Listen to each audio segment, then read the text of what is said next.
Saudi Arabia says more than 1,300 people have died during this year's Hajj. The Hajj is an annual Islamic pilgrimage to the holy city of Mecca in Saudi Arabia, performed over 5 to 6 days. Officials say the deaths were caused by pilgrims walking long distances in direct sun, as temperatures soared as high as 50 degrees Celsius. An Australian is among the dead. For more on this, we are joined by Gamel Kheir, who is Secretary of the Lebanese Muslim Association and has done the pilgrimage himself. Welcome to the news channel. Thank you for having me, Ruby. So I understand you've done the Hajj twice. What was it like for you to take part in one of the world's largest religious gatherings and trace the footsteps of the Prophet Muhammad? Yeah, peace and blessings be upon the Prophet. The amazing thing is there is no word that captures it. It's a spiritual event beyond any description. To say that you could describe it in words is truly not doing it justice. It's inspirational, it's life-changing, and you come back refreshed and ready to go again. So it is a once-in-a-lifetime experience, truly is. And this is something that all Muslims are supposed to do within their lives, isn't it? Yeah, it's one of the 5 tenets of the faith. There are conditions on it. I mean, obviously you need to be able to afford it from your own means, and you must be able to, in terms of your health, but it is one of the 5 tenets of the faith.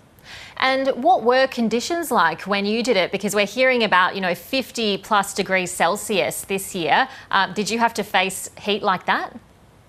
Yeah, you are talking about a desert environment. I mean, I don't think it's ever going to be winter in Saudi Arabia, especially in Mecca. But the other thing the viewers need to understand is that the Islamic calendar works off a lunar calendar, not a solar calendar. So it changes, it varies every year. So when I did it, it would have been a bit more tolerable, and I say a bit more tolerable, probably in the 30s. But as this year, unfortunately, it fell in the middle of summer, so it's in the main time of the summer, and the heat is extreme. And what facilities were available to you and others who did the Hajj to sort of combat the heat and keep you safe? Yeah, look, nothing but compliments to the Saudi government. They spend billions in terms of trying to provide as much as they can in terms of safety. There's free medication to everybody.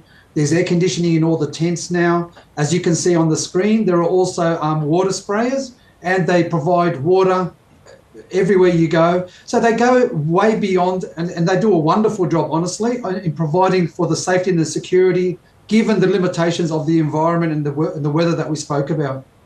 We are hearing that many of the fatalities that happened this year were people who were doing the Hajj maybe unsupported, without the proper infrastructure in place to help them get through it. When you were doing it, did you see that there were people, who were taking part without those important things, the air conditioning, the first aid, to keep them safe, and were there those two split groups? No, look, I think it's unfair to describe it that way. I think a fairer way to describe it would be illegal and legal. To go to the Hajj, you need to have a proper visa for the Hajj itself as compared to a tourist visa.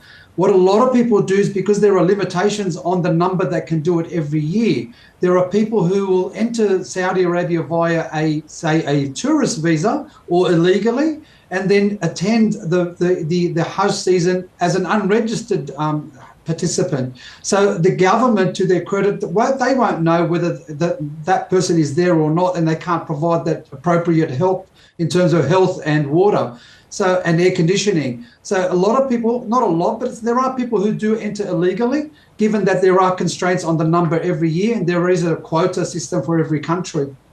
And as a community leader in Australia, do you counsel and advise people here who want to go and do it? Yes, we definitely do. As I said, it's something you will never experience again. As you can see on the screen, the congestion is incredible. The smog was amazing. It was bad, very bad. The crowding. So we do provide support. We do provide educational programs. We also provide some tips and booklets on what to do to stay safe. The Australian government also provides some sort of form of assistance in terms of their smart traveller. So we do the best we can, but it's a harsh reality that it's in the middle of a desert. Yeah, and do you welcome this crackdown that's happening? We've got travel agencies and individuals being prosecuted now for facilitating the illegal Hajj trips. Yes, definitely. Because what it does by its very essence, it puts the legal people, if we can call them legally, who are there legally on a Hajj a visa, it puts their lives at risk, and it's not fair. This is, as I said, this is one of the tenets. It's something that most people save all their lives to do, and for some people who don't get that turn to somehow jeopardize the safety of the ones who have legally entered the country to perform that pilgrimage, it's unfair on them, and it puts well, not only them at risk, but also the security and the people that are looking after the pilgrims at risk. Indeed. We'll leave it there. Gamel Kheir, Secretary of the Lebanese Muslim Association. Thank you so much for your time on the ABC News Channel today. Thank you. Thank you for having us.